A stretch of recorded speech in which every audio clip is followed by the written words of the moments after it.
At the end of this life that I've been given, after the prayers and the bells are rung, I ain't afraid of where I'm going and what'll become of the songs I've sung. What'll become of the songs I've sung. All right, welcome back, everybody, to the Corpus Christi Songwriter Podcast. I'm Jules. I'm Jimmy. I'm Garrett. How dare you cut me off? Dude, we have a specific order of which we must introduce ourselves to everyone. And I don't know. I guess we violated official company policy here. Oh, no. I've been watching too much Severance. You know. Oh, dude, I need to watch it. I need to see it. Yeah, I've been obsessed with that show. That's all I've heard is just obsessive. It's obsess worthy. Mm-hmm. Very much so. That's pretty good. We opened a whole podcast about songwriting. We're talking about television right now. No, hey, man, it's all art. It's funny. Garrett and I, every time that we get around each other, we're supposed to be Did you see this movie? CC Songwriters centric and like putting this festival together, and all we talk about is movies. So, hey, man, did you see this movie? Yeah, it makes sense in my head. This weird French horror film that I just watched. Yeah, but yeah. So, what have you been up to this past week, guys? Working. Got that new guitar, and so I've been working on songs on that new guitar, and it feels good. The guitar's got some ghosts in it. But ooh, I like that. Yeah, maybe 100 years old. Not totally sure the model of the year, but I know it's definitely older than me. But it plays beautifully, and it capos really well, which I was very pleased about. It's less of a parlor and more of a 12 fret, and so the frets are pretty good width for capoing. So yeah, and I capo a lot. So. Oh yeah, I love it. I love it. I'm knee deep in a historical song about Charlie Goodnight and Quanah Parker, which if you guys, yeah. So it's one of my Old West obsessions. The idea that these two guys there's all so many like overlaps of their story, but two guys that were essentially, on opposite sides of the spectrum, enemies basically. Charlie was a rancher, and Quanah was the last Comanche chief, and they ended up being friends. And it's weird. They had a very friendly relationship. Charlie Goodnight would stage buffalo hunts in the Paladero Canyon for the Comanches. They wrote letters to each other. Charlie actually helped Quanah bring his mother's remains home so that he could be buried on his property instead of in Texas. He wanted him in Oklahoma. And so, yeah, there's just a bunch of weird, interesting overlaps. So, how about you, Jules? What are you up to? Man, I'm still sitting around playing fiddle tunes at home. This week I've kind of learned Salt Creek, Gold Rush, and one more. I can't even remember. Big Scioto. Oh yeah, you were telling us about that one. Yeah, I'm sitting around like trying to learn each one on guitar, and then go over to mandolin and learn the same thing, and kind of nice figure out how I can like accustom or acclimate my brain to flipping to upside down and backwards. Isn't that weird? It is. It's very strange. Yeah, but that's what I've been doing. I've been playing music around the house, and it's the cats don't care for it either way. They're a great little audience. They're unaffected. They're unaffected by it. Yeah, That's more like changes your brain, man. That changes your brain around with the flipping between those two. It's a good tool, I think. Yeah, and it's also like holding these different melodies side by side and keeping them straight is also like part of the exercise too. Like, is it real slippery? If you go away for a day or two, you just forget the whole thing. But how do you hold all these side by side and kind of beat them into your own brain? Nice. It's through sheer repetition. And so, the cats may be impervious, but we'll see what the girlfriend is like when she's heard 6 days of same reels over and over, basically. Same stuff. But they're great. All day. I love all those songs, though. Yeah, totally. No lyrics to any of them, just pure. Doesn't matter. Nonsense. It's like pure melody, and it gets you. It just like that stuff always sets my brain going. It just makes my brain alight. Yeah. Last time we talked about, I guess, practice, right? And that's definitely what you're doing right now. You're exercising. You're like really exercising. Like you're, I have a metronome. I sit there, lazy. I click it on, and I'm like, man, if this doesn't work to a metronome, how does it not work? What's going on? And it's like, and I don't know, YouTube is often helpful with that stuff too. But I swear, this is what I've been doing. It's like, I feel like there's a lot of other things I could be doing in my life. Like there's things I gotta, but this is like what I want to be doing right now is just. Is it sparking any songwriting, Jules? I know that it will. It hasn't really been sparking new song. I'm not really like in a space where I want to write. You know, like it's weird. Like right now, I kind of want to do cool shit with my fingers, you know, on the fretboard. Like I want to figure new things out, and I'm figuring out new riffs and stuff, and that's totally cool. But yeah, I just, you know, it's just like a weird thing. It's like sometimes you just kind of embrace whatever. Like procrastination is a funny thing, and sometimes it's like herding cats. And if a cat wants to go to a certain direction, you're like, oh, well, what can I get out of the cat going this direction? It's like, well, I can get some focus and concentration on fiddle tunes is what I can get. Cats. You know? Yeah, I've noticed. Where's this cat going? I've noticed you bring up cats a lot. Is that because you live with like 30 cats? You have a lot of cats. You know. So the backstory is I had one cat, and I met a girl in Alice, and her name is Megan, and Megan had 11 cats, and then I moved in with her. We had 12 cats, and now we have 2 more with the addition of Frito and Freya.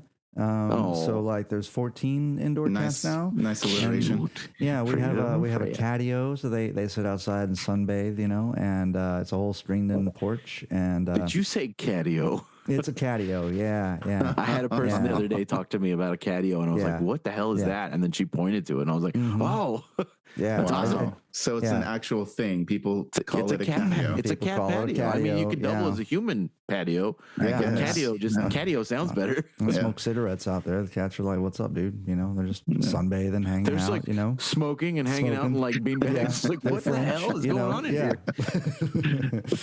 Yeah, but it's funny. It's like, man, every time like this is the one room, my computer room. I'm like, all right, this has got to be a cat-free domain. So I used to have Fifi walking across the desk all the time when I was at my last place. But now this is a cat-free room. And every time whenever Harper visits him during the course of us recording this podcast, I have this instinct to reach for a cat, and there's never a cat around. But the cats there's plenty of these beasts straight outside the store. You can hear them. Yeah.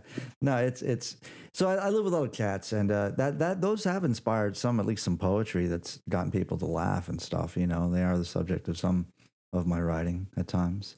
And there's Harper again. Harper came on command, I guess. I don't know. So you talking about cats? Yeah, she makes her appearance throughout this episode. Can I get a catio over here? Oh man, we'll see what happens. She's so cute.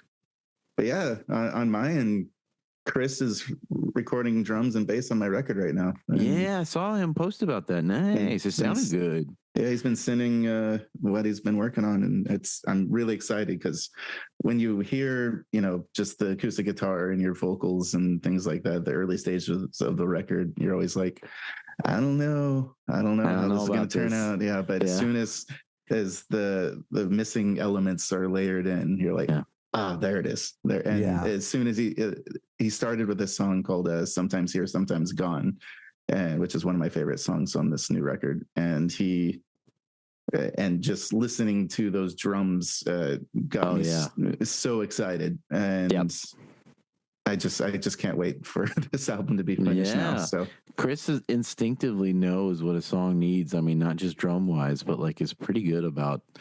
He'll send me stuff, and I'm like, where did this come from? This is awesome. And so he's MVP. Chris Reedus, everybody. I haven't even like talked to Chris about this, but like after working with him on Emma's album and now working with Chris on Jimmy's album, it's like I'm feeling like I should just go cut a bunch of stuff to like click tracks and send some stuff over to Chris and have another full band album. Just go crazy, you know? Chris. Just do stuff. Just do stuff, Chris. Because his sensibilities are so good too. Like in the times when I've worked with him, he's been like, tell him what you want. And I'm like, no, Chris, I want you to do unto this track as you would have done with your sensibilities. You tell me what's going on. Because I want your sensibilities on this, you know. Yeah. So. He asked for notes from me, so I sent him, you know, a paragraph of notes for each song, but they were very, you know, ethereal. Yeah. Kind of notes like, I'm going for this vibe, whatever. But the main note was, do your magic, you know, do whatever. Just do. Yeah. It's going to sound good. But and especially just like, I mean, as a songwriter, I mean, I can imagine what drums sound underneath it, but like I have a terrible internal clock. Just by virtue of being a songwriter or the person that does that with an old bass player I worked with for a while, he wouldn't even call a guitar like an instrument. He'd be like, it's a storytelling apparatus is what he would call it. That just made me cringe. That was terrible. But yeah, man. Yeah. We had some people on this episode, right? A couple guests. It's a good episode. We should talk about them. I loved both of these conversations. Like these were deep. These are deep cuts. There was a deep dive. I feel like of both the mafiosos and the mob, and then songwriting. That was awesome. We got to hear everybody's process and kind of really kind of get abstract and weird with it. It was interesting. Like for me, Chris Moyse talking about his bringing up how he handles critique and both directions of critique. We've never really covered that on the show before, and so that like really got me excited to hear that. And then just also he talked about the sounds and the way he builds his lyrics one sound at a time, if you will. So prosody. Yeah, exactly. Oh, there's George Ensle again. George Ensle, that word, man, I use it all the time. I mean, he's right though. Prosody, that's the shape of the word. Yeah, that's where the song wants to go shape wise. So is prosody? Prosody is like you're saying it's like the shape of a word, right? But like, is there also a word that sounds like prosody that means the way that words form with the melody? Or am I talking about the same thing? Or I don't know. Let's see prosody here. Prosody. The patterns of rhythm and sound used in poetry. The translator is not obliged to reproduce the prosody of the original. The patterns of stress and intonation in a language. Prosodies. The salience of prosody in child language acquisition. Interesting. You know what? I think the way George describes it is it's like the sound or the shape of the word that the song is asking for, if that makes sense. Yeah, I think that's exactly how he said it, I think. Yeah. I never really made that connection between songwriting and say something like Jean-Jacques Rousseau's sort of approach to writing and about how like the spoken word has a primacy over the written word, and that like and how like the written word divorced from the author is a different. It loses certain things, right? Intonation, inflection, all that stuff. I remember that stuff in grad school. We talked about some of that stuff. We talked about some of the linguistics, like Jacques Lacan and the mirror theory, and some of those things. Yeah. Well, I didn't even think about like how prosody in your definition didn't have anything to do with like melody. And so like it leads me to think maybe there's a word that incorporates something about the melody in terms of, because as we talked about Chris Moyse, like I didn't mention at the time, but I wanted to say like, yeah, you guys are right. Like some words don't sing well. Yeah. Like I wonder what that word is for that. You're right. Like what's the word for like it is? Can we make a word? I mean, I don't know. Like I said, convention doesn't sing well, not unsingable. Like some songs, like some words don't sing well, man. Like you're not right, gonna, and so like you have to stray away from those words. And I find that like, some, especially like ICE, like any sort of long vowel ICE sort of thing, like is a little too coarse to even end on phrases, and so like this sort of. I guess you learn that stuff out of intuition, out of like just doing so many things. I think so. Yeah. You don't think about it logically after a while if you've kind of absorbed some of those rules from listening so much. But yeah, you're right. There is we should coin a phrase for that. But Jimmy's really good at like picking out words that pull him out of the song. Like Jimmy is really good at finding like one word in like your second verse that like is like, yeah, that word. And you're like, huh. And you go away and think about it. Does it? And you're like, what, Jimmy's right, I think. Yeah. Like the Guy Clark, Walt Wilkins story. Do y'all remember that story where Walt was talking about the first time or the one time he met Guy Clark and he played this whole song for him. A guy was like, play me something, Walt. So he plays him a song. He just stared blankly. Guy Clark did. And he basically told him, I think in verse 2, I would change line 2 and 4 with each other. And that was it. That's all he said. And he was like, really? I thought that song was done, Guy. And he said, they're never done. There you go. But we can geek out on this forever. But we should get to our guests, right? So we had guests. First we have the amazing Claudia Gibson. Claudia Gibson.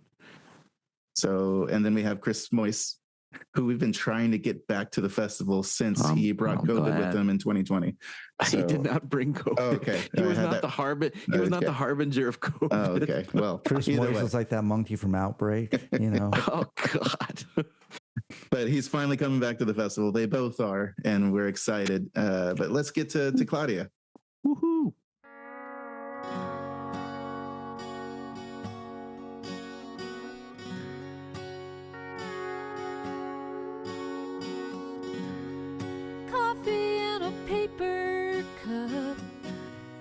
Swirl around and drink it up. Sunrise shining on my skin. In the words of our friend Walt Wilkins, Claudia's latest album represents a travelogue through time and the vast expanse of America, a heady mixture that conjures the ghosts of John Steinbeck and Townes Van Zandt, and yet remains uniquely personal. Our first guest is Claudia Gibson. How are you doing? I'm good. That's a great quote. It is, except I have to just say one thing so Walt doesn't get mad, because he didn't say that. It was a reviewer. So I'm sorry. But thank you. It was my favorite review. There you go. That's a great, and that's pretty accurate, I think, from what from listening to the record. I kind of feel it. You and I, Claudia, share kind of an obsession. Oh, there's the kitty. There's Harper. Harper's already made her. She's so appearance. cute. That's a really early appearance for Harper. I know. That's the earliest she's She ever normally been on one waits of a these little. things. Yeah. No, we share an obsession with history, it seems like, Claudia, and I think we get some inspiration from songs. Well, yeah, songs, I like history. Yeah, I get ideas. I used to, when I was younger, I wrote songs differently. It was all like emotions and angst, and now it's like, what little story is going on? There's all kinds of cool stories. Your Laura's song, I love that song. I've heard you play that a couple times, and I think we had a shared experience of reading True West magazine and getting I found them. I couldn't, when I was writing that song, I knew I had at one point bought off the internet that magazine issue at True West that had letters between Laura Bullion and Ben Kilpatrick, the tall Texan. Nice. And I couldn't find it when I was writing it, so I wrote the whole song, and then I found the letters. So that happens. a couple things, but yeah. I probably have I have a box full of 50s, 60s, 70s True West, old ones. And so it's probably, I know. I have two. I know. I got my dad a subscription because we just pass it around. We both read it, and there's always so many cool stories in there. I think it's inspired 2 songs for me, at least. It's just cool. from reading. So does it still exist, or was it an older? It does. thing? No, it's still around. There was a song about a black cowboy named Britton Johnson in one that I was reading, and that inspired one of my songs. And interesting story from that. It kind of sent me on a rabbit trail like you do when you're writing. And I found out that the original inspiration for the Searchers, the John Wayne movie, was this black cowboy, which is interesting to think this character played by John Wayne was originally this a black cowboy named Britton Johnson who went and rescued his family from the Comanches after they were taken. It was an awesome story. I would have never read it anywhere else. So. No, you wouldn't have, especially they wouldn't have written that into the John Wayne movie, right? No. Yeah, it's awesome. So cool. Yeah. So I want to know, when you said you started out kind of writing as an angsty songwriter with emotions and everything. When did the changeover happen, and what's your process like these days? Yeah. Well, I just wrote a song, so that I guess the process is these days it's more just sitting down and messing around with guitar until I get something I like, and then usually some kind of little phrase will pop into my head, and I'll either say, okay, this is a placeholder, or I'm going to do something with this. But the last song I wrote, I didn't really know what it was going to be about. And, every time, I don't know about you guys, but every time before I write a song, I'm like, oh, I'll never write a song again because I don't have anything more to say and I'm so boring. And, every time. Every time. And so I started writing this song, and I realized it was being written from the point of view of a very old vampire who's about to ask this younger vampire to drive a stake through his heart. And he's kind of giving him advice on like what it's going to be like to like kind of live this eternal life, and how it's kind of a bummer, because your true love gets old and dies. Your friends are all gone. You see things happening over and over. And I was kind of getting distressed by current events, just seeing stupid things happening over and over. I don't know about you, but that sounds pretty angsty to me. That sounds amazing to me. Yeah, that sounds like a concept album. Yeah. It's more like, so it was an unusual point of view, but I guess what I'm trying to say is nowadays I don't write from, when I was younger, it was more like, oh, my heart's broken, or I'm going through this, or, this or that. And I just, I've lived, a life. I've had kids, raised kids, worked a lot of different jobs, did a lot of different things. So that, I don't have that kind of angst anymore. I'm more interested in like stories and finding out about things, and maybe just exploring different things. I never would have written a song like that 30 years ago. It would not have happened. It would have been all like, I think it's kind of cool that you were writing it. I think it's kind of cool that you're like, it turns out it's from the perspective of like, you didn't know. It just kind of, I didn't know. Yeah. And it's funny because usually like I have a song that was on my first album, Cleveland, Ohio. And I think that's like one of my favorite songs that I wrote. And when I wrote it, it was a really funny prompt because, Owen Temple and Gordy Quist had this, it's still there. They have this, songfarmer.com, this website. And you can click on a button and it'll assign you a song based on a place. And so it did this thing like it's Cleveland, Ohio, it's 10 a.m. Thursday, and you're facing east. And so I wrote this song about a journey traveling from Cleveland, Ohio, east. And when I got to like the Hudson River, I'm like in Hoboken, I'm like, okay, well, what now? And I'm like, oh, there's a reason this person's taking this trip. And it was, I don't want to give it away, but it was, like crossing the Hudson in a symbolic way to do something for, for someone. And so I didn't know what was going to happen until I got to the end of the song. And so with this song that I just wrote, it's the same thing. It's like I didn't really know what was going to happen with this little melody, but I liked the melody. I liked the chorus melody, and then I liked what I was doing with it. And so I just, I kind of went with it. I'm like, oh, okay, this would be a cool idea. And then once I had the idea, it kind of just all went like, it fell into place. So that felt good because I hadn't written in a while. So anything you were hooked up to the muse, Claudia. Yeah. I love that you discover the story organically as you write. That's, and it's almost like you're surprised by it and excited by the story as you're writing. Yeah. Well, yeah, but the Laura song, that wasn't like that at all. I knew what I was going to write about, and that story I had known for 10 years, and that I didn't know how I was going to write it. And I'm like, okay, well, I know that all these events happened, and this couple had like this tragic ending, and this woman, like, she waited for this man for years, and what does he do? Like within a few months of getting out of jail, when they're going to have this life together, he goes and robs a train, the stupid idiot. No one was robbing trains anymore, so he got killed.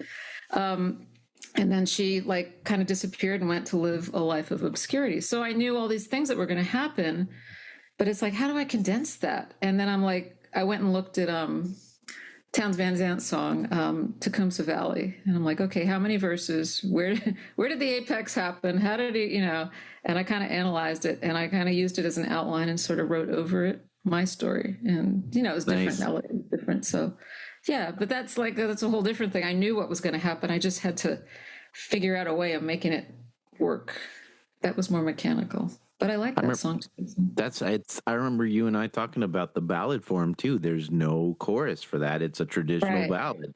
It's all these verses, and it's very like story driven, and but it's never boring. The story is so interesting and the melody is so good, and just like that song just kind of, it's very cinematic for me. It kind of just winds you into it. So when I first heard that story, I thought, oh, this would make a great movie. Yes. And I had a friend who was in the movie business, and he looked a lot like the Tall Tex, and I'm like, this would be a really good movie. And he was like, yeah, everyone wants to make a movie out of something, try to get it produced and try to get it distributed. And, I'm like, okay. So then I'm like, well, this would make a really good like book or a short story. And then I'm like, no, I'll just have to, I don't know how to do any of those things. I don't know how to make a screenplay, write a screenplay or a book or a short story, but I do know how to write a song. So figure out a way to do it. had a feeling that you approach your stories in that way, your songs in that way, as if you're telling a story. The reason why I had that feeling is you said, I don't want to give it away. Yeah. Which normally people don't really say about songs. So that song, because like you get to the end of the verse and everyone who's like heard it the first time goes, oh, like, oh, you know, and I remember I played it once for this guy who was like kind of a Nashville publisher guy. It was just someone I met at this conference, and he was like, oh, wow. You know, of course, like, it's not a Nashville song, you know, but he really liked it. He goes, I didn't see that coming. And I'm like, good. That's the whole point. But yeah, like that song, you know, that was a story. Like, that was a story with like a little punchline at the end, except it wasn't funny. So, yeah. Just, it was the explanation for the whole trip. Because the whole way you're going, this person's seeing all these things happen. It's like, where are they going, and what's the purpose? And that's what I didn't even know myself. I just took a ride. I described a ride that I had been on many, many times, driving east through Pennsylvania. It's really boring. It's incredibly boring. Like the longest state in the universe. Because when I lived in New York, it's like, oh, I'm in Pennsylvania. I'm almost home. And then, like, you know, 3 hours later, like, I hate Pennsylvania. Jules gets it. No, I totally do. I want to ask you, Claudia, like, what was your, like, you came from Woodstock, did you not? Like, you lived in Woodstock for a while? No, I never lived in Woodstock. I went to college near Woodstock in New Paltz. Cool. But I came from the Hudson Valley, the lower Hudson Valley. I grew up mostly in Rockland County, which is like right on the New Jersey border in the Hudson River. Yeah. A couple of years, about 3 years when I was a little kid, we lived in Hong Kong. My father was transferred over there. Wow. And we think he was a spy, but who knows? We think. Well, you know, it was the early 60s. He had been in Army intelligence when he was in the Army. And So he very spoke possible. about 6 different languages, and my French goodness. was his native language. Yeah, so who knows? Gaining entrance to China in the 60s is not something most people could ever do. Well, Hong Kong wasn't part of China then. It was a British colony, and it was off the coast. So there was a lot of refugees coming from what they called Red Gotcha. China back then. Yeah. Yeah. It was Man. beautiful. And all those old, beautiful buildings are now all knocked down. The Chinese decided they didn't want to have them because they were built by the British. So, but yeah, but then we moved back, and so I grew up, you know, went to school in the States and mostly the lower Hudson Valley. And then I went to college near Woodstock. Were you in Woodstock ever, Jules? Yeah, well, you had mentioned it. I think I did a writer's round thing with you sometime back, and I didn't get a chance to talk to you very much about it at that point. But I remember you mentioning something about it, and I was like, "Wow, yeah," because I just moved down in 2022. I was living in Kingston. Okay. You know, which is near Woodstock. You know, that whole general area broadly referred to I as lived in Woodstock. Kingston for a little amount of time when I lived in the city. We had a little apartment, a room in a friend's apartment up in Kingston, like in the stockade. You know. Oh historic. yeah. Yeah. It was nice.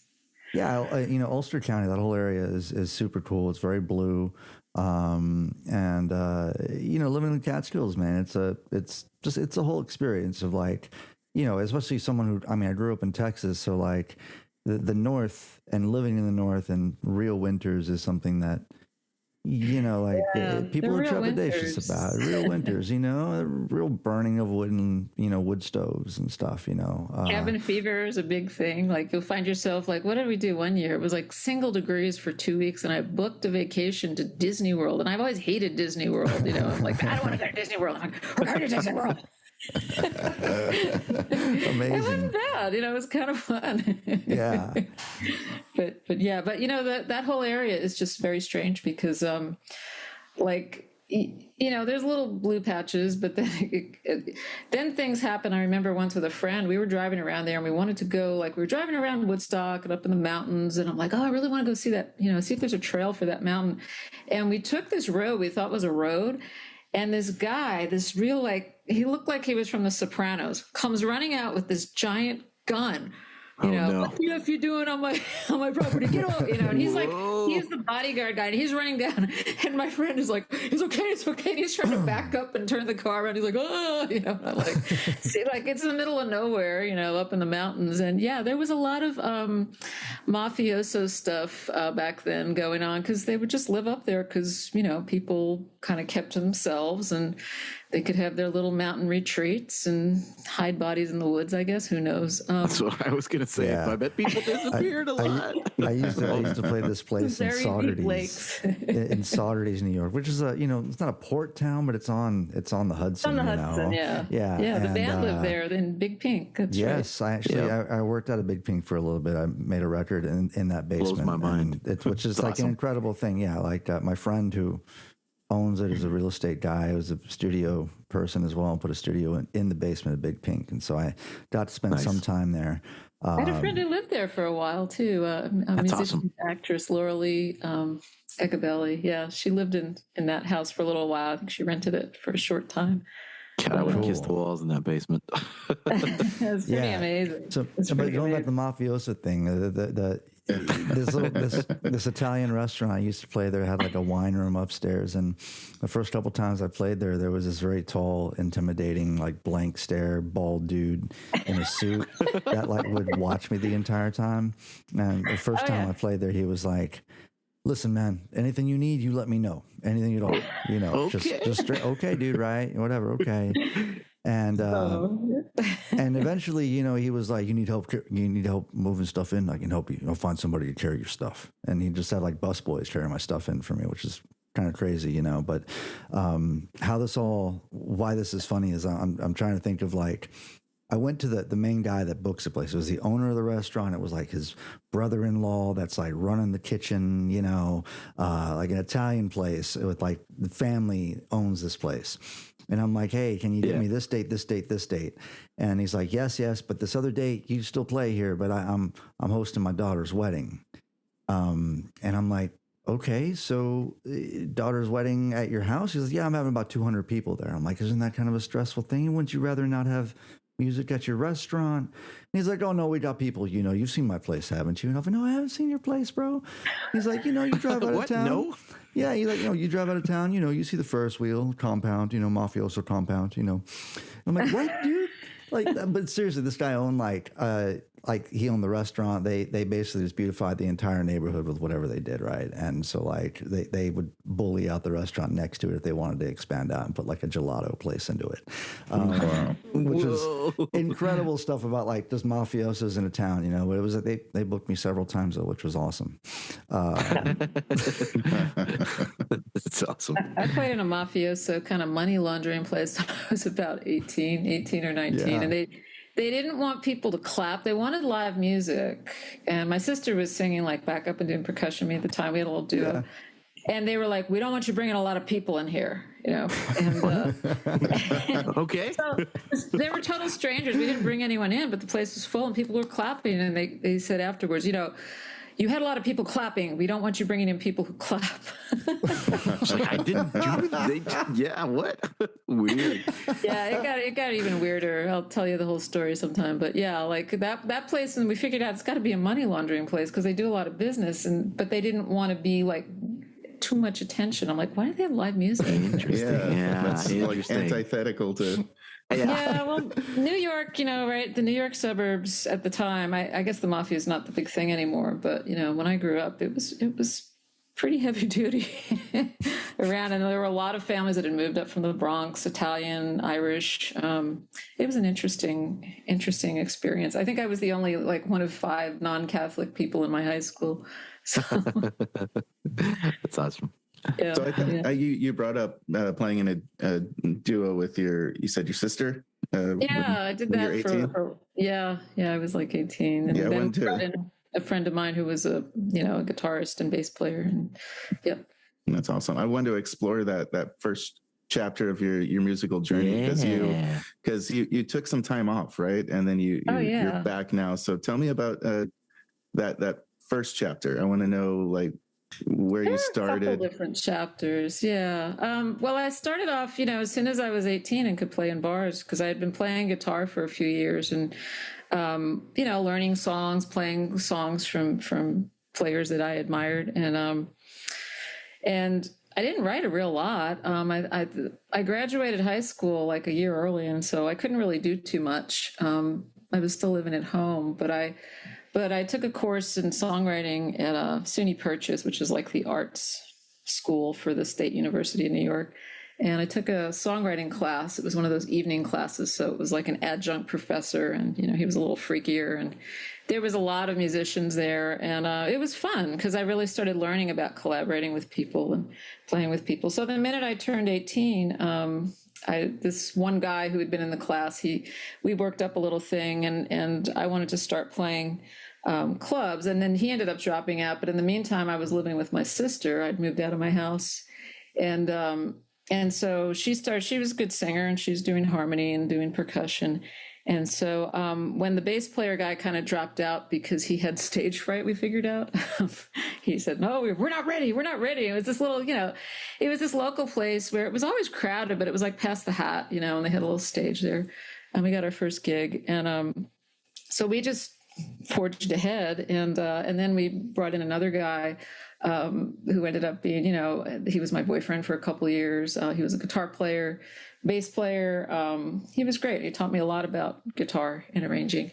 And then I decided to go off to school for music, which in hindsight kind of derailed my music career. But after a couple of years of doing, well, yeah, because I wasn't really playing much. I was studying classical. And then I ended up teaming up with another guitar player, and we put a band together, and we had that for the rest of my college career. And that was fun because that was a rock band. So, and then I decided to pursue that in the city in New York City after I graduated. But I didn't realize it was not a great time to do that because the drinking age had been raised to 21. A lot of clubs had closed. And there was also these really restrictive laws in New York City back then. They were called cabaret laws. So you couldn't have more than 2 or 3 instruments on stage if you didn't have a cabaret license. So it was really hard for clubs to get cabaret license. It was kind of a holdover from the 50s because they didn't want a lot of Black musicians playing south of like 125th Street. So it was like, no, you can't, downtown, or midtown, downtown, you can't, you can't put bands together. So, and then that all changed in the early 90s. And that's when you had people like, Jeff Buckley and Beck and all these people kind of popping up in the East Village. But by then I had moved out. But I spent the rest of the 80s, moving, really, working on trying to get this band together. And then finally I just was kind of exhausted. And I got married and had a kid. And I was like, enough of this. And we literally moved up to a dirt road in the country, about an hour and a half north. And I just kind of dropped out for a while, but I really missed it. And when I got back into it, my husband bought me an acoustic guitar because I had a really nice old Gibson that belonged to my partner, but he had a real bad drug problem and he was going to pawn it. So I bought it off him and I kept it for a while and then sold it back to him a few years later. But when I got back into playing, it was because my husband bought me this acoustic guitar, this little Taylor. I still have it. And I just started writing and playing and found a local group that was a songwriting group. And I did that, kind of sort of in between while my kids were growing up, but I didn't really play out very much.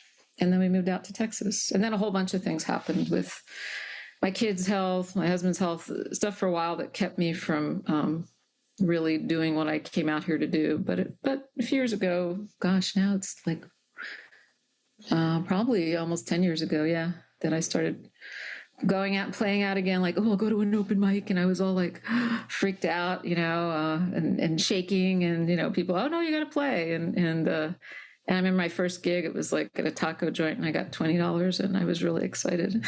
Yay.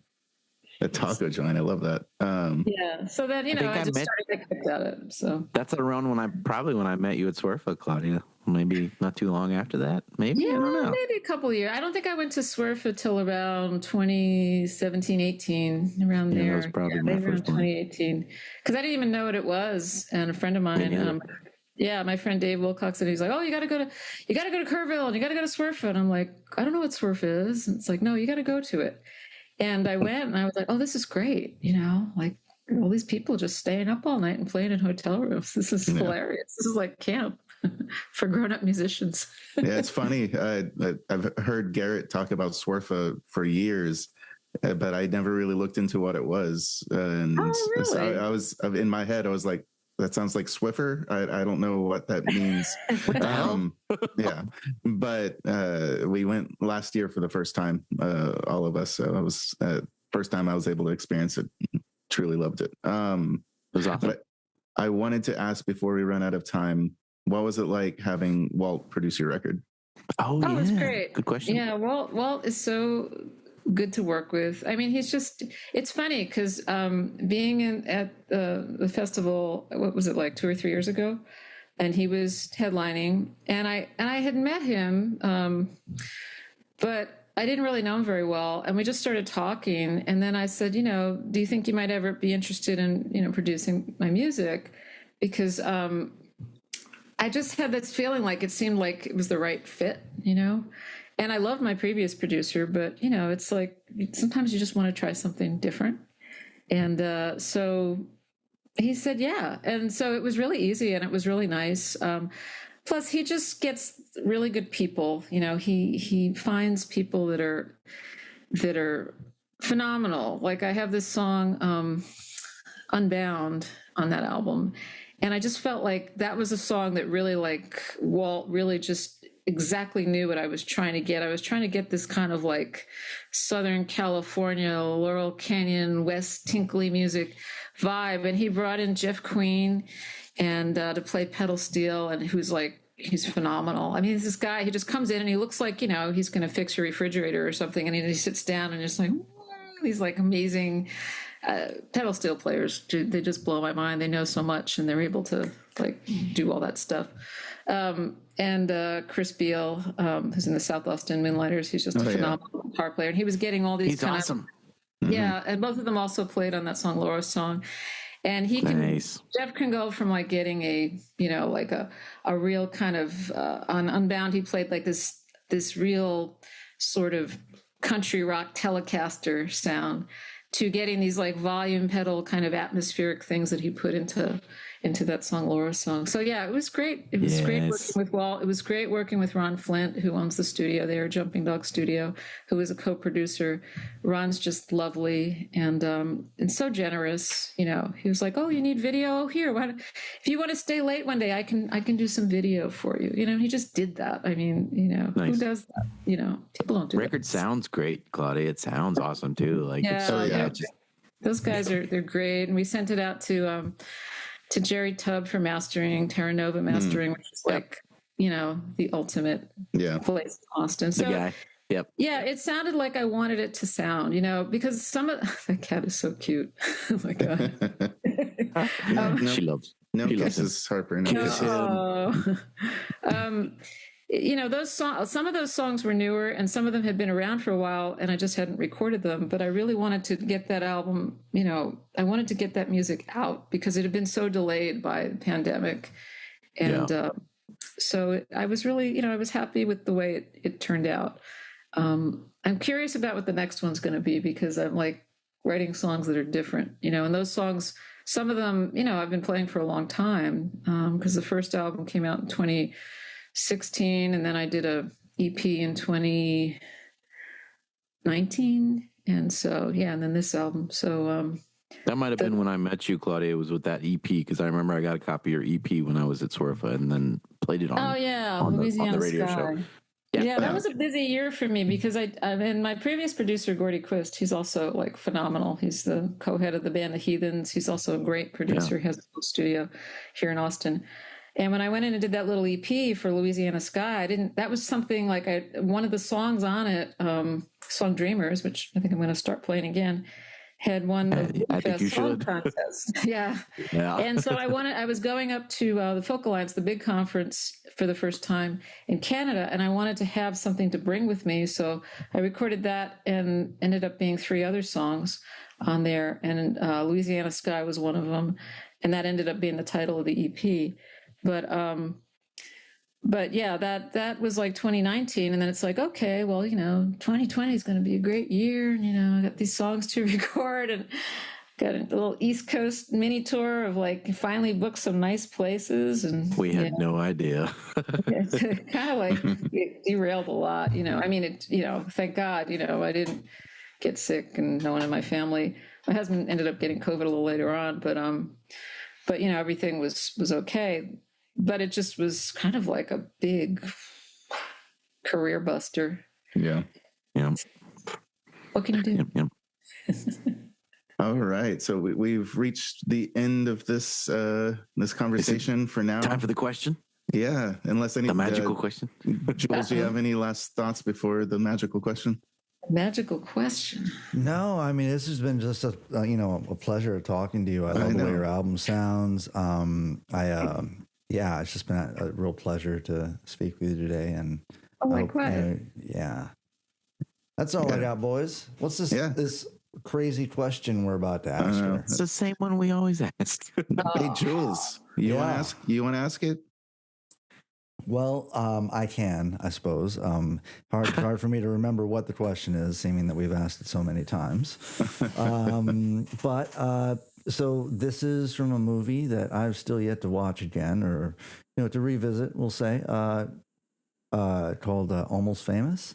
And at the end of this film, this music critic asks a guy a very simple question, but we tend to get some very beautiful answers out of our guests whenever it's asked. What do you dig about music? A big question. I don't know. It always takes me somewhere surprising, I guess. And it also I'm at my happiest when I'm playing music. And it doesn't matter whether I'm playing in some little crappy place with, 5 people there or playing in somewhere really nice. I always feel happy and privileged to be doing it, because there's a lot of bad stuff going on in the world, but to sit on a little stage, no matter how humble, and to sit there and play and share something that came out of creativity and inspiration and have other people listen to it. I think that's, I feel honored to be able to do that. It's really enjoyable. And it's the thing that I keep coming back to. I mean, I've had a lot of other jobs, but it's like a true vocation that I've had since I was very young, and it's just part of me. So that's what I do with music. Great answer. I love vocation. that. Awesome. Vocation is a great true word. Vocation. Yeah. Yep. There's our That's title. the name of the episode. Exactly. Okay. Thank you so much, Claudia. Before you go, I want to point out that you'll be playing at the 2025 Corpus Christi Songwriters Festival. Like just about 2 weeks from now. I think 2 weeks from today. I think.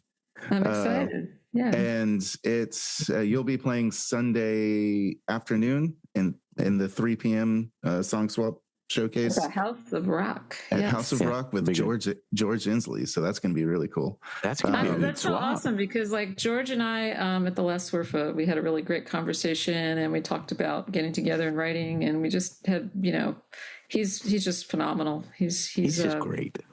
And I mean, he's just you talk about the great Austin songwriters, and he's a bridge to back then. He's a great writer, but he's was hanging out with all those guys. Yeah. Town and Blaze Foley, etc. So yeah. No. I'm looking forward to it. And thanks for having me. Yeah, thank you. But yeah, tell all your friends, everybody, everyone listening, go to ccsongwriters.com to get your tickets ASAP. Yeah. All right, now. Claudia. Thank you so much. Claudia. We'll see you in 2 weeks. Yeah, we'll see you soon. Bye. Bye.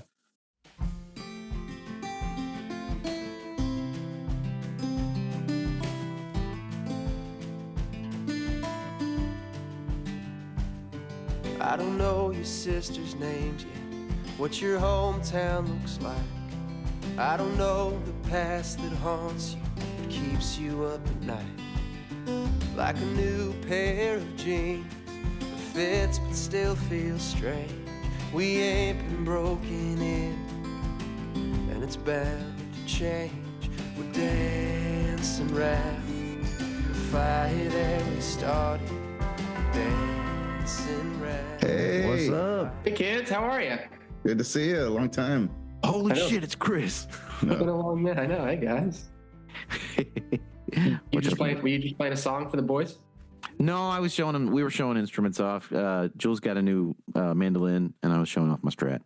There you Dude, go. that your acoustic, that 100-year-old guitar. That thing is magical, and I Yeah, feel like I'm I jealous. stole it from Yeah. the deal that I got from that guy. I feel like I basically stole it. That's a good find, man. Hey, I'm just getting over a chest cough, so if you hear me hack throughout this, I apologize in advance. But I'll make sure to say, "Oh, he's coughing." I'm He's gonna coughing. mute and do one good clear. Hang on. All right, we're good. Ugh. That really made me want to cough just now. I don't Just know like- why. Yeah. Blood. As the editor of this podcast, I'm just going to use that space to insert the most giant cough sample I can find. Just insert a fart. loudest. Just insert a fart sound right there. There you go. Right, Yeah, right. that's what you should do every time that he coughs. Just insert another sound in there. Oh, so good. And disregard Garrett's phallic sock Come on, microphone man. there. This is my this is my wind filter. I love it, man. It's great. All right, you want to get started? Let's do it. This sock Okay. needs to be washed. It's been on here for a long time. And that's how we're starting this episode. Okay. That's the name of the episode. The sock needs to be washed. The sock needs to be washed. Hey guys, phallic sock in 3, 2, Right, 1. right. We're just canceling this whole fucking podcast at this point. All right. On that note, our friend Shani Kilgore says of Chris, the next time I have to get bad news, I want Chris to sing it to me. This is Chris Moyse. How are you doing? Or is it Good, Moyse? man. Did I say your last name wrong? I'm sorry. Moist. It's as Yeah. unfortunate sounding as it Yeah, looks. no, I always say Moyse, but now that I read it, I said Moyse. Well, And it's tough because my dad's from New Jersey and he answers the phone Moisey from Joyzy. So we'll never know. Nice. Nice. This is like our Jersey, upstate New York episode, kind Yeah. of. Oh, yeah. Seems like it. Just talked to Claudia, and then Jules is also in Woodstock for a while, and yeah, nice. Beautiful. That's one of my dream places to go to. I haven't been there yet because of the band, of course. Go in late September. That's where, October. That's where it's at. Yeah. Yeah. I've That sounds always awesome. only been in New York during the summer. And Yeah, me it's too. always been like a heat wave every time I've gone to. So Yeah. I'd Yeah. like to go there in the fall, just to And enjoy. a nice time. Yeah, and a nice time. Chris, how are you, sir? Yeah, I don't. I'm Sorry, good. No, I'm you're gonna- fine. I'm just gonna keep talking over you. This is going great.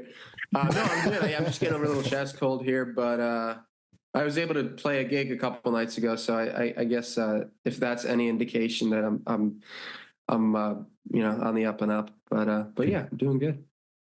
Awesome. We booked you right before COVID for the 2020 festival. I think that was the first time you played our festival.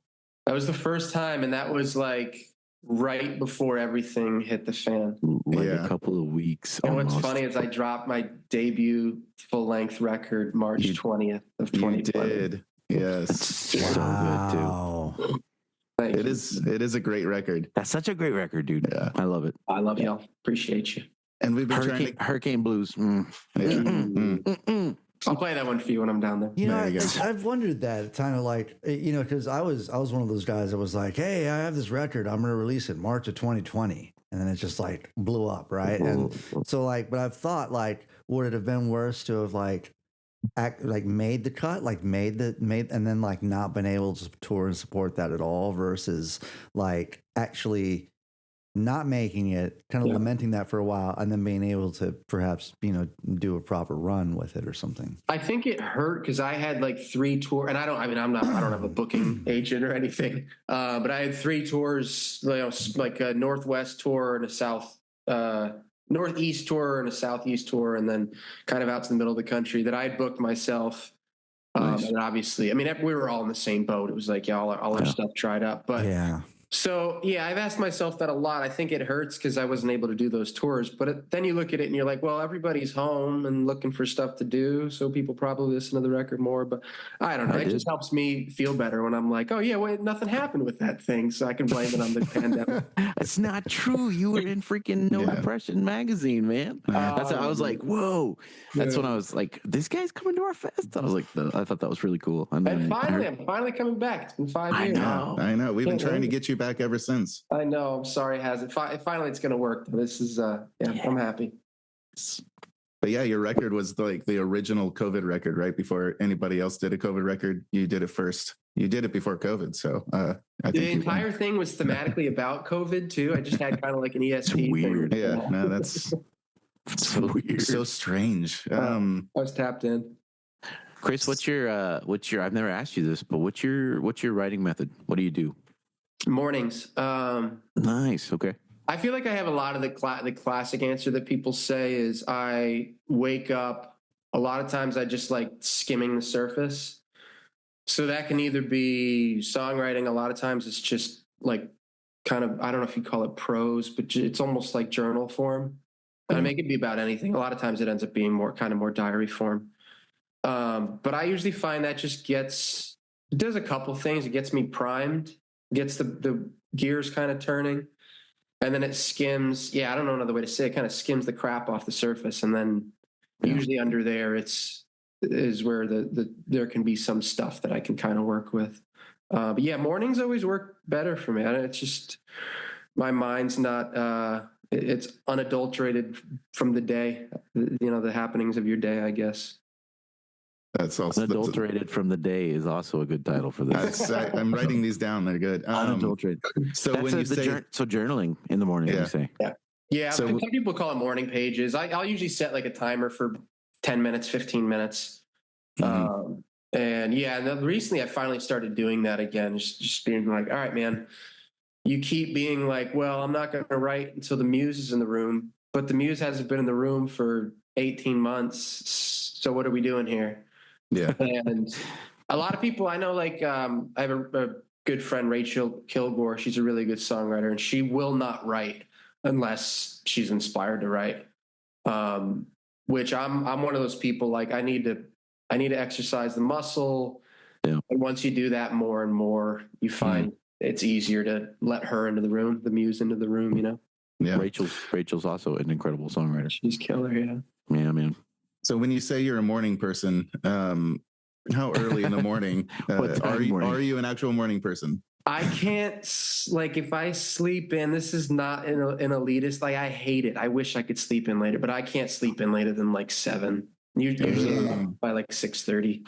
Gross. I know. But then you get to be like this kind of insufferable bastard. And, when your friends are waking up at 11 and be like, oh, I've already had 5 hours of a day already. You get the I built a small shed already. Exactly. So yeah, you truly a morning person. You're journaling as the sun rises, basically. Yeah. Tell me the favorite song that came from journaling in the morning for you. Your favorite song. Recently, I just finished this song. I finally have a new song that like I've been playing out. It's called The Good Fight. Nice.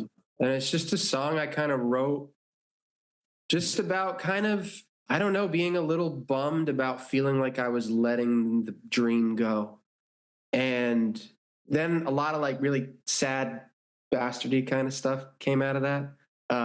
And that to me was kind of like doing the skim work and getting that out of the way. And then I started being like, all right, well, flip that. Like, instead of what are you sad about? Cause there's a bittersweet component to it. So what's the sweet? And then I just kind of realized like I was really proud of my friends that were out just road dogging it, out being road warriors. And then it made me tap back into like, all right, I'm this 13-year-old kid again with like a Fender Squire playing through like a, $40 amp. There you go, man. There it is. Garrett was just showing his Fender Squire to those listeners, non-viewers. Yeah. And just the song came out of that. That was another morning tune that came out, and nice. It ended up being like kind of the bitter part too, because it's like, you know, talking about how difficult the road is and stuff, but it's kind of like, you know, the hook is, here's to you all still fighting the good fight. And so I was kind of able to get to the little happy bit, you know. Yeah, it's funny. You're exploring one of my favorite emotions, which is happy sad, right? Happy sad. Yeah, you're like balancing the bitter with the sweet. Yeah, I mean that's like life. I don't know if you guys know John Craigie. Yeah. Oh yeah. He's like one of the classic guys. Like, he'll make you laugh. I don't remember who said that. They said it's an old timer too, but he said the best way to make somebody cry is to make them laugh first. I love that. Set them up, like make them laugh, and then that's react. Knock them. Exactly. I like it. Yeah. It's kind of the John Prine method, pretty much. Yep. Yep. Tell me who Chris Moyse is, because I've only met you once at the 2020 festival. I hit you up in your DMs. That's how we talk. So I slid into your DMs, Chris. It sounds even more creepy when Garrett says it through his phallic microphone with a sock on it. So it's never been creepy, but I like to carry along the storyline that it is. Anyway, but yeah, tell me your journey. I want to know who Chris Moyse is. I started, I guess, playing around like 11 or 12. Didn't start really writing songs till I was 16, and then really put it down again until probably like 8 years ago, maybe. Yeah, probably 2016-ish. I started writing again, and yeah, I mean, it's always been something. Performing is always something that I've loved. I started playing in bars when I was like 15, up in Connecticut, as it were. And yeah, played a bit in college, some cover bands, and didn't really write. But then, like, once I started writing again, it really kind of sunk its teeth into me, and I had to write a lot of horrible songs for a while, as it goes. Like you do. Yeah, but yeah, and then I don't know. So yeah, then I started touring pretty hard. I won a songwriting competition in 2017 that kind of put some wind in my sails and got me a little bit of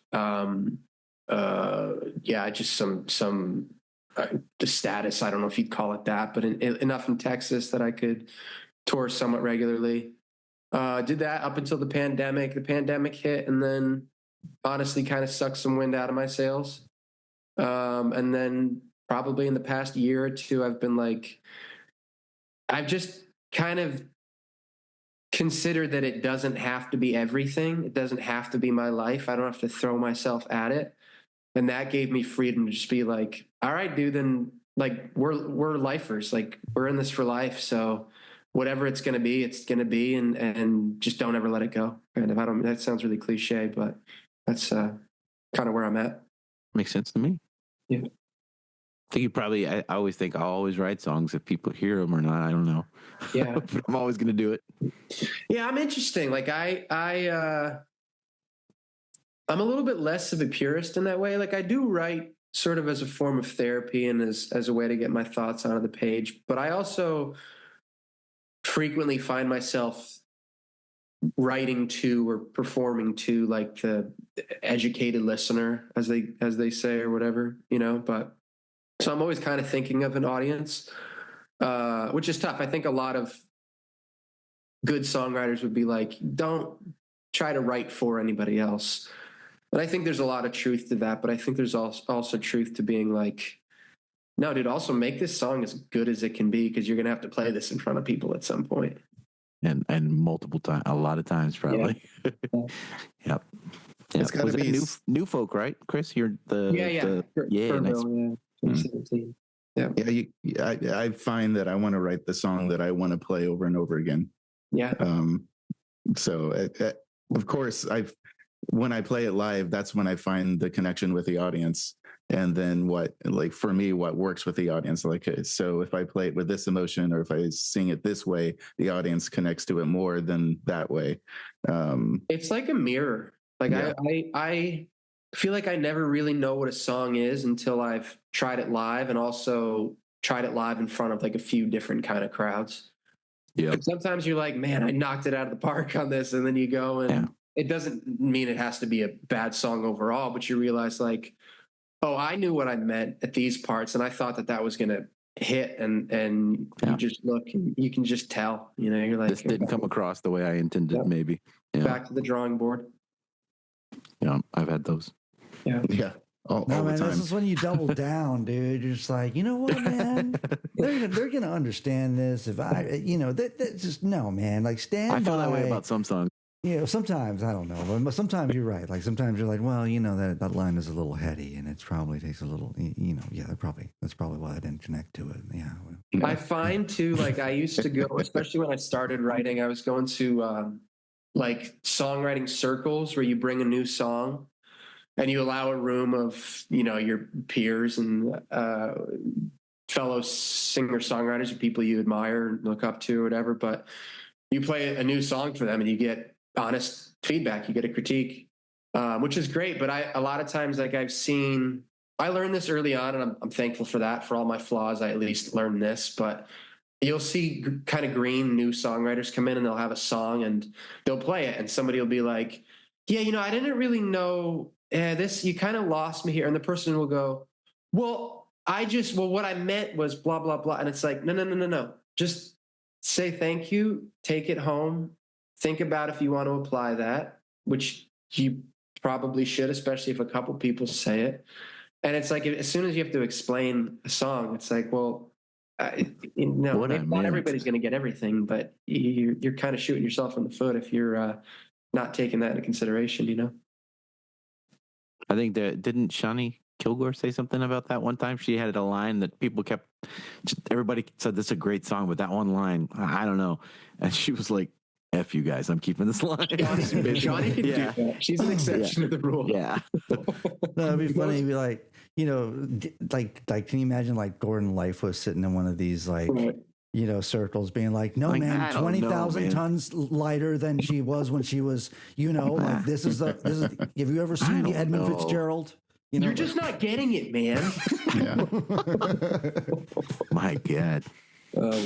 That brings up a good point though, which is critiquing and taking critique. How do you handle that? I mean, you brought up how I think you handle it, which is if more than one person says something, then that's when you'll consider it. But have you been able to take critiques your entire life, or was it something that that hit you hard? Yeah, no, it hurts. Like there's never a time that it doesn't hurt. I mean, unless it's something that you just like off the cuff came up with a line and you didn't really put any. But if you're working on your songs and you're editing, which I always consider myself a much better editor than an actual writer. Like if you put the four of us in a room for 30 minutes and we're like, all right, everybody come out with a song, I'm not going to be the best and I'm very likely going to write the worst song. But yes, you know, if it stings when you put a lot of work and somebody says something, but also you have to be honest. It's like, do you want to get better? And do you want it to be this, you know, as good a song and have people relate to it? But the other thing too, is if something's like if it's a pretty nascent song, if it's pretty early on, I'm not just going to play that for anybody. Like it's got to be for a small group of people I trust. Yeah. You bring it to the wrong person and somebody can just suck wind out of your sails. You were on something good, but you know, so you got to be careful with that one too. I tell Abby when she's in the kitchen and I'm working on stuff, and if she says something about it while I'm working, I'm like, not yet. You have to wait. Right now is not the time. You're going to crumple the whole song. Yeah. Just let me finish it. Let me spit it all out, and then I'll edit. And so, it's not even like, I mean, there is an ego component to it, right? Yeah. But it's also like being honest with yourself about where you can allow your ego to be challenged. And if it's too early, like it's just, you got to know yourself too. I mean, some people, they can handle that critique early on in a song and still push through and still finish. But I'm a Leo, man. I got a fragile little ego. And on the other side of the coin, how do you give critiques? What's your approach to giving a critique? If you hear a song, you're like, this in your head, this is going to make it better. How do you approach that? I think it's just being diplomatic. I mean, similar to who I bring songs to, like also different friends I know I can respond to differently. Some people you can be very direct, and you can be, you know, first of all, I'm never just going to say something's bad or something.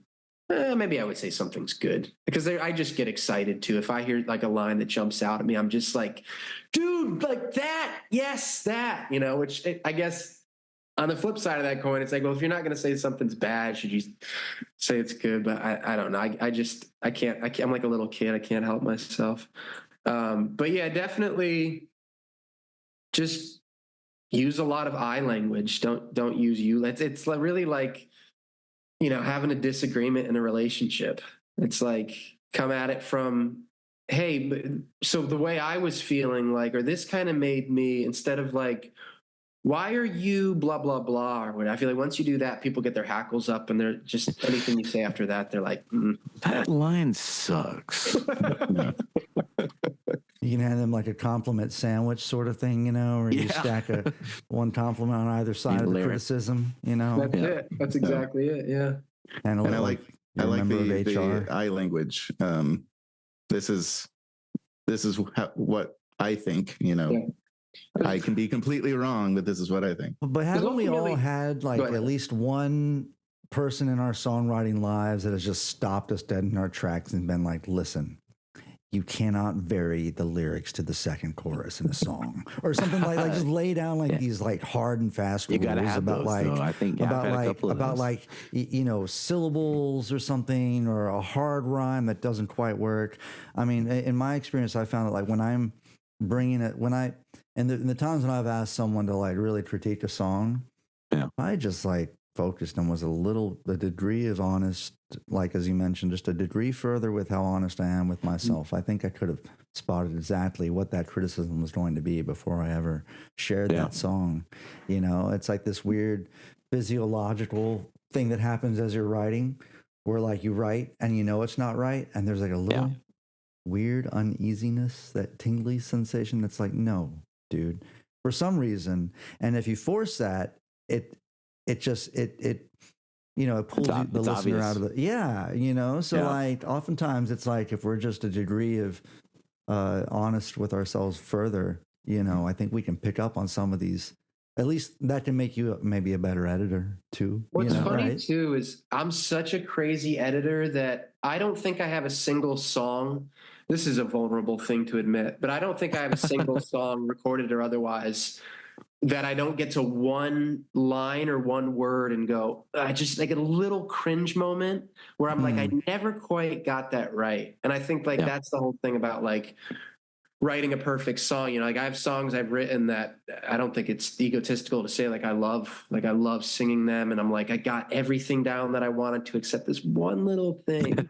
But what's funny too is, you know, like we're talking about song critique, and a lot of times those ones, when somebody else notices it, those hurt the worst, because you're like, oh, I knew it was there too. And damn it, you're right. Now you just But we're listeners before we're songwriters, and so it makes sense, you know, like, you know what a song needs, and you know, it's kind of like you know, you're carving this statue that's already there. It's just a block of stuff, but you know what statue is, and you know when it's wrong. But you can also get to a point too that you're just like, I've been picking this thing apart for too long. I need to let it exist. If it's no good, then I'm not going to play it anymore. If it goes well, I'll keep playing it and just be happy with what it is. Because, you know, you start carving the stone away for too long, and then just a pile of dust at that point. Yeah.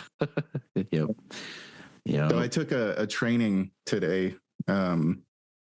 for work. I'm a news producer, and that's my day job. Technically a night job, I guess. You're all night job.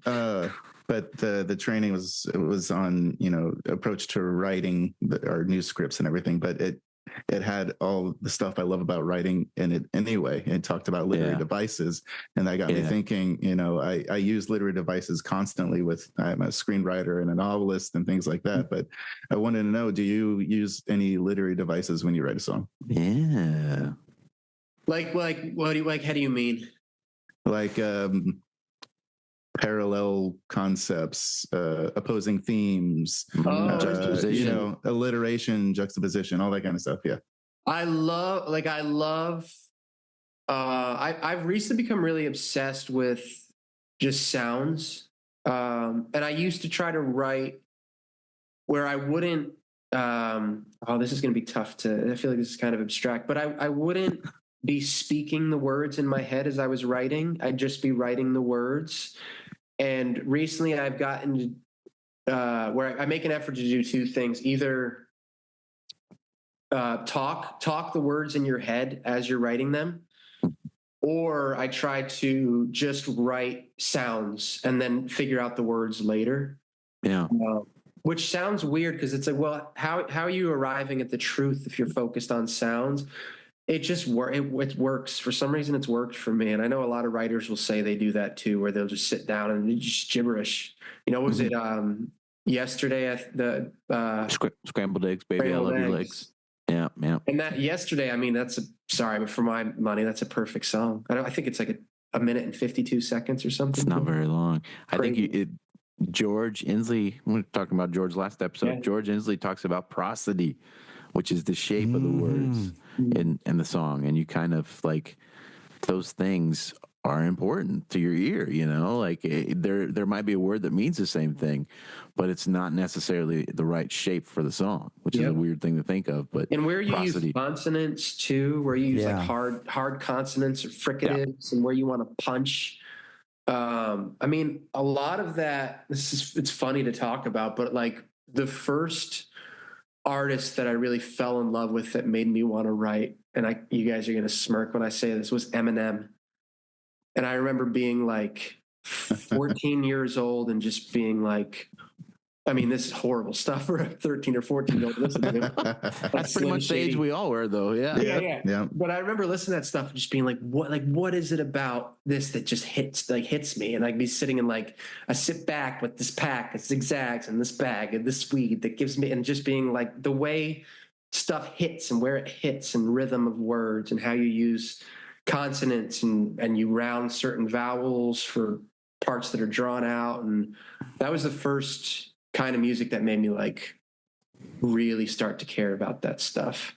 Yeah, notice the craft. Yeah. What other influences, Chris? Tell us.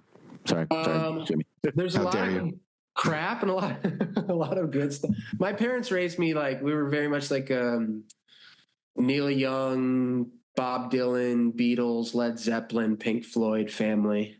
So I had that. And then also when I was like 11 or 12, it was like Sum 41, Blink-182, Real Big Fish, Green Day, and so for a while it was kind of like in the more the pop punk vein is what I was. I think the first two records when I moved to Nashville that made me be like, I want to do that. One of them is sort of somebody we don't talk about anymore for good reason. Ryan Adams, Heartbreaker. Yeah. And it's a great record. That's heartbreaking. But anyway, man. It is because like I still haven't gone back and listened to it, but that was like that in some ways changed everything for me. And then Jason Isbell, Southeastern. When I found that, I was just like, I wanted this is where I need to be. This is what I need to be trying to do. Have you listened to any Charlie Worsham?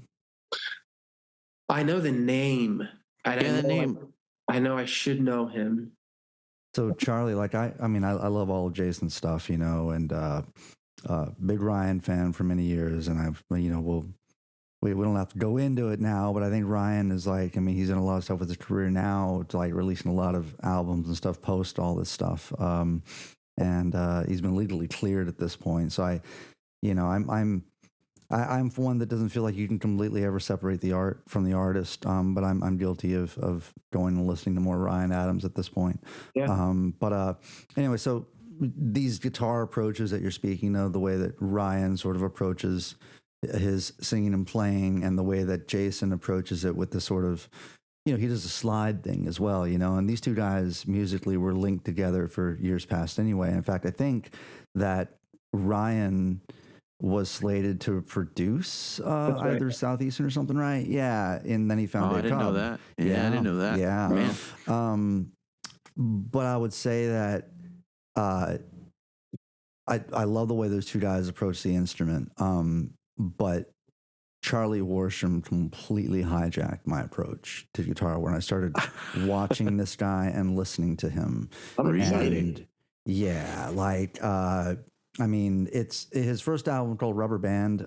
He's an incredibly gifted, he's a really great songwriter, but he's also, he was like a young banjo prodigy kid that like went to, he's one of these like kind of like Trey Hensley was, you know, a banjo prodigy when he was younger, but yeah, he plays mandolin with like Dirk Bentley now and stuff on tour with him, and he toured with Old Crow Medicine Show. But Charlie is he's incredible, man. I've you know, even with this, like I didn't really like his last record as much as I liked his first record, but like I feel like Charlie can just do whatever the hell he wants. You know, it's like I'll listen to whatever that guy does.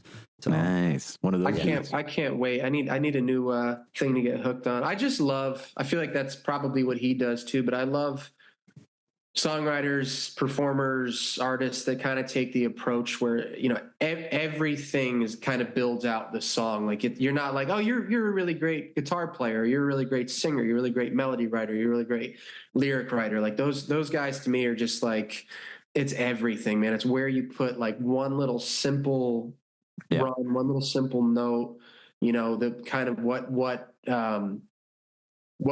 way you play like each chord, like it all. I can geek out on this shit all day. I love that stuff. The architecture of the song, basically. Yeah. Definitely geeking out on this entire conversation. It's been a fantastic conversation. But we're heading towards the end of it. No. Yeah. Jules, do you have any philosophy you want to throw in real quick? Or I mean, you know, man, I feel like for all that we talk about, like reaching for books to get stories or to, you know, where our first influence is, trying to gather whatever morsels we can to, you know, sort of to sublate into hopefully some kind of inspiration with wings, right? For all of that, man, like just do whatever you got to do to write some words on a page that, like, whether it means you got to get up early in the morning. Like I'm over here as a cat that never wakes up in the morning, and I have this whole process where I just like throw words. Y'all are probably the exact opposite, right? Yeah. It's funny. It's like I've had, you know, even like one of my friends, Ian Flanagan, I remember once was like, "Yo, I can't even work with you in the studios. I want to get up and started at like 6:30, and I know that will completely not be on any sort of schedule that you'd abide by." And I'm like, "Yeah, you're probably right, dude. And you'd probably find a dude that'd be better to work with you at 6:30 in the morning if that's when it must be done, you know." But yeah, like, but whatever you have to do to conjure whatever brand new sentence you must come up with in order to, like, you know, have something on the page that's worth keeping and worth developing.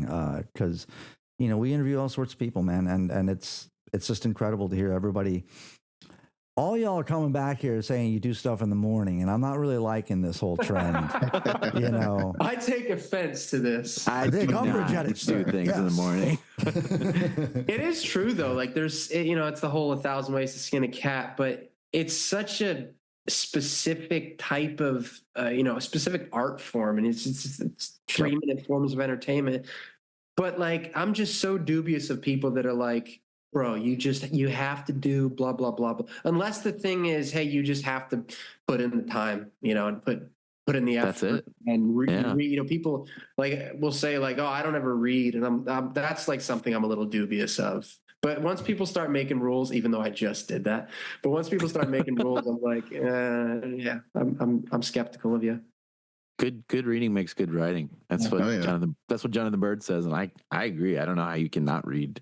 If you want output, you need input, right? Exactly. And so much of it is tank, like, man, physiologically surface evident, man. Like if you're cringing when you're writing something, you know something's up with that. Correct that. Don't just like develop the stamina to look at that in an honest way and fix that and move on and write the rest of your song. You know, like the more you try this whole process, the more you develop that muscle. I don't know, if you got to do it at 7 in the morning, you can do that. I'm not doing that, but yeah, you know. I won't be calling you on my next record, I guess. Unless it's the night, man. You can call me. That's like my bedtime. But I'll stay that's up when late. you get in. I'll stay up late for you. That's why Jimmy and I are working on a record. Yeah. So before we ask the magical question here, want to say that Chris will be playing the 2025 Corpus Christi Songwriters Festival in just under 2 weeks. I think with Claudia, I'm terrible at the pretending that we're like when this airs. I say the day that we're recording, so we're less than 2 weeks away from the festival. That's okay. As of when this comes out, I don't know when you're listening to this. My cousin Derrick, he's the only one that listens to this, by the way. Just letting you know. Hey, Derrick. Good to see you.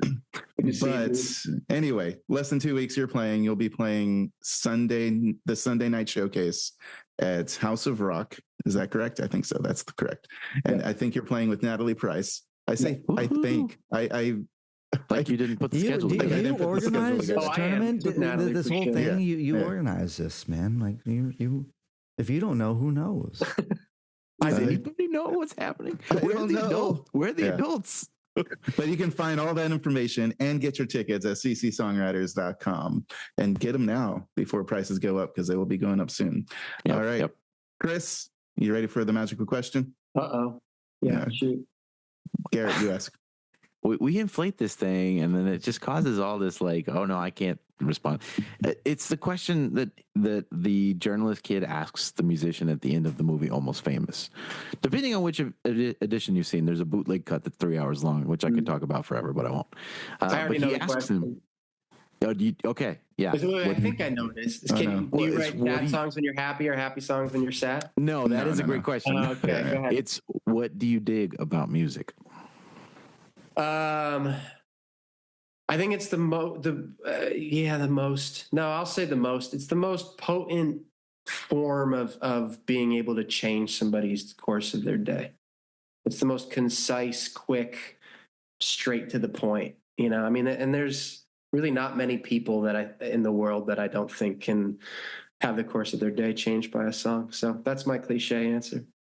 That's a great answer. Yeah, it's not cliche. That's great. I read somebody recently said that's really the one way you can argue with people on the internet all you want, but you can change their mind by making a piece of art. Yeah. I agree wholeheartedly. Yeah. And at the end of the movie, I think he asks us another time when it's dig, but technically it's what do you love about music? What do you love about music? Yeah, that's true. Anyway, I guess I'm a stickler. What a stickler. Stickler with words, guys. Chris, thank you so much for coming on. I can't wait to see you less than 2 weeks from now. So man, I love y'all. This was so fun, and I'm gonna go to bed now so I can wake up at 6 a.m. to make Jules feel bad. It's gross, man. All right. Well, I'll go to work, and I'll see you in February. I'll see you in a couple weeks, huh? Yeah. All right, man. Thank you, sir. Thanks, y'all. I'll see you soon.